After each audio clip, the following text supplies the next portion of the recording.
Hey everybody, just wanted to share some info around pressure shifts to try to maybe break some misconceptions that I think are out there in the golf world.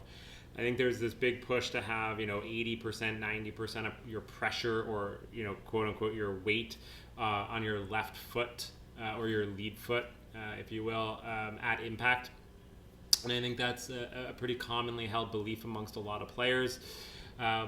It's not really something that I see a lot of great players doing. There are exceptions for sure, but for the most part, players have a lot less pressure on their lead side than I think what most people believe.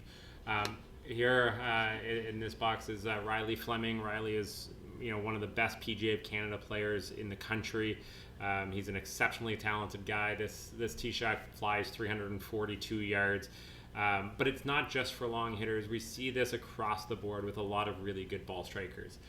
And that is that, here's his left foot and here's his right foot. And what you're going to see is he's going to get over here and he's going to get 79% of his pressure over here on his lead foot. So in this case, his left foot. Okay. When it comes to weight, so that's in pressure. In weight, his weight peaks at 136% of his body weight. At this stage in his golf swing. That's going to be the most he ever has. Now, coming into impact or at impact, you're going to see that he has only 2% of his body weight on the ground underneath his left foot. Okay?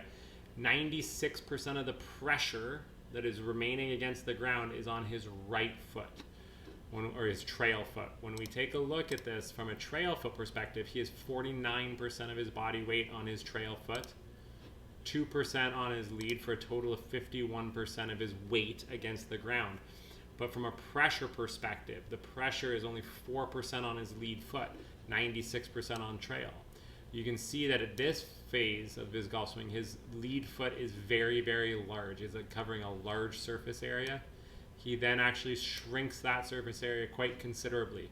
When that surface area starts to shrink, he cannot be bearing that same amount of pressure on that foot. Right, so here you can see how small this foot becomes. Okay, so when we think about making a weight shift, okay, we're not shifting mass forwards and backwards along the target line. We're moving our mass more up and down than side to side, but we're moving pressure from left to right and right to left. So, next time you're hitting balls and you want to maybe gear it up a little faster, try to hit up on that driver a little bit more, give some consideration to how much surface area your left foot or your lead foot is in contact with the ground. As you can see with Riley, that lead foot is getting very, very small. We see this with all kinds of really good players, not just for length, but to get that club, accelerating through the hitting zone, to get the handle traveling upwards. It's really helpful if that left foot starts to lose a little bit of surface contact. You don't have to get crazy, but I think it's really important for players to start to realize that we're not putting 80 or 90% of the pressure on our lead foot at impact. We might have 80% there mid downswing, but oftentimes we're going to see that accelerate away from the ground and end up more on that right foot because that surface area gets so small underneath the left one.